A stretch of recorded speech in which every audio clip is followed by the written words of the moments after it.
the Federal Emergency Management Agency, which was finished already in 2002. Now, but it's a very useful report if you're interested, because they have very accurate description of the building and also the sprinkler system.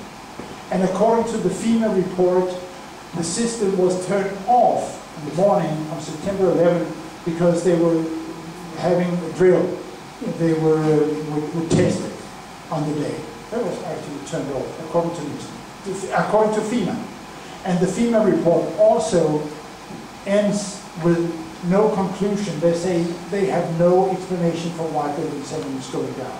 Now, according to the NIST report from 2008, they say the sprinkler system here in Building 7 was divided in two. Above the 22nd floor, the sprinkler system was served by 2 water tanks on the top, each containing 28,000 gallons of water.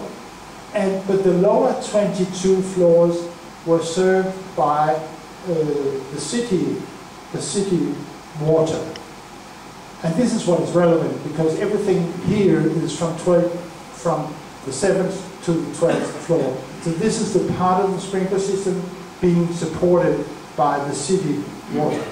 And NIST claims that the pressure had dropped due to breakage of the water supply. And this is why the sprinkler system didn't work. They did not mention, this is in the FEMA report, that the building was equipped with so-called boosters. This is connections for the fire department on the side of the building, where they could have come out with a what you call a tank, hose, fire hose, and simply drown the building in water. They could have filled the building with water through these boosters on the side. They did. So much for automatic water spray. It was not in service on the day. Now, one more is wrong. They're fiddling around with the temperatures. They're reporting that what they have investigated are the core column steels afterwards.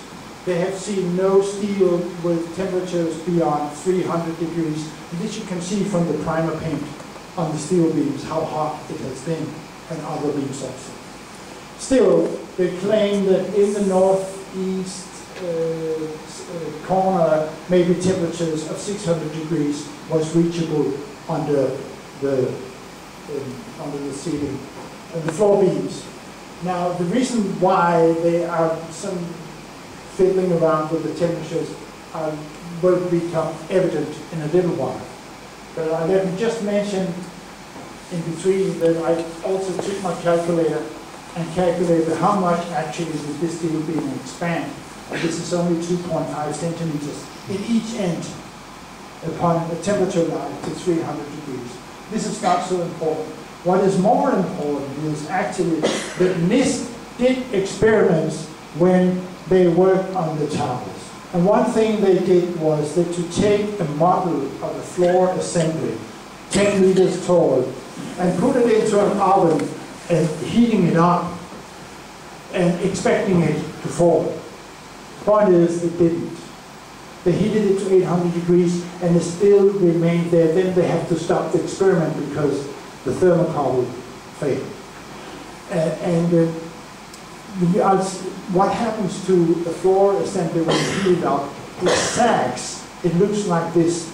This is an illustration from the report on the towers.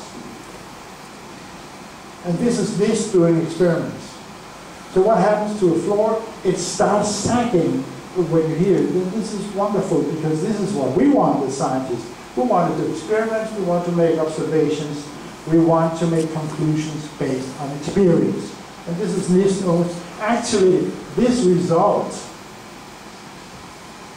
had the consequence for NIST that they are not covering the collapse itself from the towers. Their timeline stops before the collapses, before the tower starts to collapse. But they guess on why it goes into collapse. And their mechanism is based on the floor assembling, sacking, and pulling in the perimeter columns for the towers.